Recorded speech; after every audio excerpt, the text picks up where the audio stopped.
Aras Networks, c'est un opérateur d'infrastructure présent sur le territoire depuis 10 ans et nous aménageons le territoire sur la globalité de la communauté urbaine d'Arras et nous apportons le très haut débit. Nous livrons du gigabit aux entreprises. En termes économiques, en termes d'emploi, il faut savoir se distinguer par rapport aux autres, être plus attractif que les autres, enfin, que les concurrents, entre guillemets, si on raisonne à l'échelle des territoires. Et avec la présence de cette fibre, nous avons pu répondre, je pense, à cette attente. D'abord pour fidéliser les entreprises de notre territoire qui, trouvant une réponse à leurs attentes, n'ont pas eu besoin d'aller en extérieur, je dirais, ou se tourner vers d'autres territoires. Et puis, bien évidemment, en attractivité de nouvelles entreprises. Le travail approfondi nous a amené à cette DSP, au choix aujourd'hui d'Aras Network.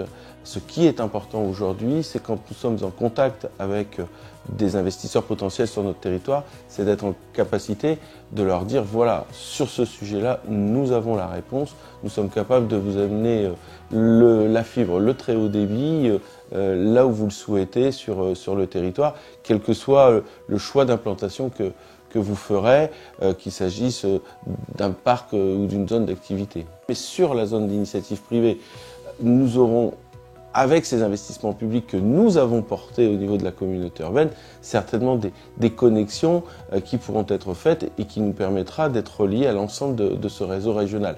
Donc bien évidemment, il faudra qu'on utilise ce qui était passé, la fibre qui était passée sur le territoire communautaire, pour qu'elle soit utilisée par l'ensemble des prestataires, des opérateurs comme on les appelle, pour amener ce très haut débit dans chacun des foyers de la communauté urbaine. Donc en ce qui concerne notre partenariat avec Aras Networks, écoutez, il se déroule dans les meilleures conditions possibles. 10 ans après, c'est une réussite totale parce qu'on a plus de 200 adductions à cette fibre optique. C'est vraiment un travail d'équipe agréable pour moi en tant qu'élu parce qu'on se réunit tous les mois pour aborder les différents sujets que sont le raccordement des entreprises à la fibre optique. Donc il y a vraiment un suivi très précis. On sait vraiment quelle entreprise se connecte sur la fibre optique, quel débit elle demande, quelles sont ses attentes à l'avenir. Voilà, donc il y a un travail qui est fait en toute intelligence et moi je tiens à le saluer parce que c'est très agréable pour un élu d'avoir une équipe compétente derrière, qui sait vous orienter, qui sait vous donner les clés pour décrypter ce monde relativement obscur qu'est le numérique. Nos valeurs chez Covache sont très importantes et la primordiale serait la proximité. Nous avons une équipe en local proche de nos clients, les opérateurs, en nombre de 29, proche de la communauté urbaine d'Arras, proche bien sûr des mairies, des sites publics et des entreprises. C'est une entreprise qui s'investit dans la vie locale. Elle est partenaire de nombreuses manifestations. C'est un atout de travailler avec eux parce que l'équipe est à dimension humaine, elle est relativement restreinte. On les connaît, on les appelle par leur prénom et ces personnes prennent le temps de nous accompagner et surtout d'être très efficaces dans leurs conseils et dans le développement de cette DSP pour la Rajoie. C'est une relation étroite, journalière, hebdomadaire, avec les acteurs du numérique, afin que nous puissions aménager au mieux le territoire.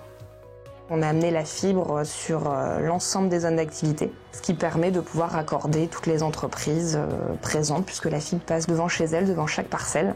Et donc on a 72 entreprises sur ces zones d'activité. Depuis 2 ans, on a triplé le débit moyen d'une entreprise raccordée, c'est-à-dire qu'il y a encore 2 ans, le débit était de 6 mégas 4, 6 mégas 5 pour une entreprise, et maintenant, depuis 2014, on est passé à 20 mégas.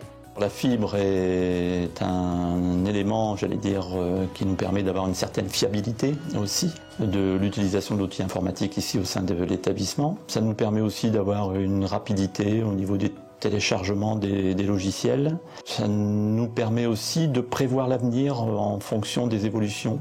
C'est-à-dire qu'actuellement on est en train de réfléchir aussi sur l'achat d'iPad pour d'abord les enseignants, et voir un peu les aides pédagogiques que cela peut procurer et bien sûr peut-être par la suite permettre à chaque élève d'avoir ce type d'outils et leur permettre aussi d'utiliser tous les livres numériques que l'on pourrait avoir. L'établissement est entièrement tissé déjà depuis 3 ans. Ça fait partie de notre projet d'utiliser tous les outils pédagogiques qu'on peut mettre à la disposition des élèves et des enseignants. D'avoir un débit constant, ça c'est très très important, et surtout cette rapidité au niveau du téléchargement. Il est important avec les séquences que l'on a, puisque nous on a mis en place ici un projet d'établissement qui s'inspire du système éducatif allemand, avec cette particularité d'avoir des séquences de 45 minutes. Donc il faut, si on veut utiliser l'outil informatique, il faut permettre aux enseignants et aux élèves, j'allais dire, d'avoir un accès le plus rapide possible. Ça a été aussi, encore une fois, une chance et une opportunité qu'il fallait saisir absolument. La fibre, c'est quand même un support fiable, c'est une solution pérenne, c'est une évolution rapide, ce que le cuivre ne permet pas forcément. La fibre, on peut vendre de 2 mégas à 1 giga et bien au-delà. Après, ça dépend bien entendu des services. Sur une seule et unique fibre, on peut donc passer plusieurs services, de la téléphonie, de l'internet, de la vidéosurveillance, de la visioconférence, etc. Ce qu'on ne peut pas forcément faire avec le cuivre. Aujourd'hui, nous utilisons principalement la fibre pour la prise en charge de nos patients dans la pratique de la télémédecine, avec notamment les urgences AVC et les urgences en neuroradiologie. Donc ces usages nécessitent l'échange d'examens de radiologie, d'IRM et de scanners. Cela nous a permis de développer de nouvelles pratiques médicales, notamment dans la prise en charge des AVC, avec une garde tournante de radiologues et de neurologues sur la région Nord-Pas-de-Calais et une téléconsultation à distance des patients pour lesquels on suspecte un AVC, avec le neurologue qui se situe sur un autre centre hospitalier de la région via une visioconférence. Donc voici le local technique, dit POP, qui nous sert à la production des services de télécommunication. Et donc c'est le cœur du réseau local ici, de la boucle locale d'Arras, puisque tout le brassage optique se fait également dans ce local. Avec une baie de brassage optique, autrement appelée l'ODF. Toutes les fibres arrivent là et repartent là. Nous avons ici une baie où arrivent en fait tous les points terminaux clients. Chaque port présent ici représente en fait un client de bande passante. Et l'on va installer un prochain équipement parce que là on arrive à saturation. En 2005, nous avons construit un réseau de plusieurs boucles, toutes reliées vers le site technique principal, cœur du réseau. Ensuite, cette boucle locale numérique est raccordée au réseau d'infrastructure de Covage, réseau de transmission nationale, pour garantir donc des temps de transit de l'information très courts. Le déploiement du réseau Arras Network sur la communauté urbaine d'Arras a un grand avantage pour nous. Cela nous permet de relier entre les différents sites du centre hospitalier d'Arras en haut débit, sécuriser nos accès téléphonie, bénéficier d'un accès Internet à moindre coût et d'offrir aux utilisateurs le même niveau d'accès au système d'information que sur le site principal. C'est surtout un débit garanti et symétrique. C'est-à-dire qu'une entreprise qui prend 2 mégas, elle a vraiment 2 mégas en envoi de données et en réception. Contrairement au cuivre où on sait tous qu'en fonction de la distance, on perd un petit peu de débit et donc on n'a pas vraiment 2 mégas garantis.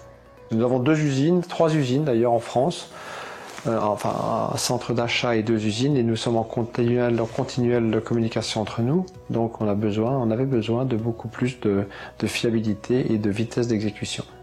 Grâce à la fibre, on va pouvoir mettre en place une salle de vidéoconférence qui va nous permettre d'éviter pas mal de déplacements et d'avoir un peu plus d'efficacité en termes de travail à distance. On a également des échanges de données pour tout ce qui est documentation qualité que l'on utilise, qui sont des pièces souvent très lourdes et qu'on peut faire passer par la fibre pour le déposer sur un stockage de données à l'extérieur et qui nous permet d'être en temps commun, en temps partagé, échanger des informations qualité avec nos clients ou en interne. Aujourd'hui, ça fonctionne, on a une satisfaction complète vis-à-vis de ce service fibre. On a pu augmenter le nombre de lignes téléphoniques, le nombre de lignes dédiées pour nos flux informatiques, donc nous sommes très satisfaits de ce service. Un très grand plaisir que j'ai à titre personnel de travailler avec eux et je souhaite que cette DSP se prolonge dans les années à venir et qu'on continue à travailler ensemble en toute intelligence. Une longueur d'avance, nous l'avions, c'est sûr, dans la région Nord-Pas-de-Calais, puisque nous avons été les premiers, je le disais tout à l'heure, grâce à l'initiative de Jean-Marie Van Lorenberg et de Pierre Berquès. Cette avance, aujourd'hui, d'autres territoires se sont mis en marche. À nous, bien évidemment, de la conserver. Et c'est pour cela que cette DSP que nous avons et le travail que nous continuons doit nous permettre de garder cette avance.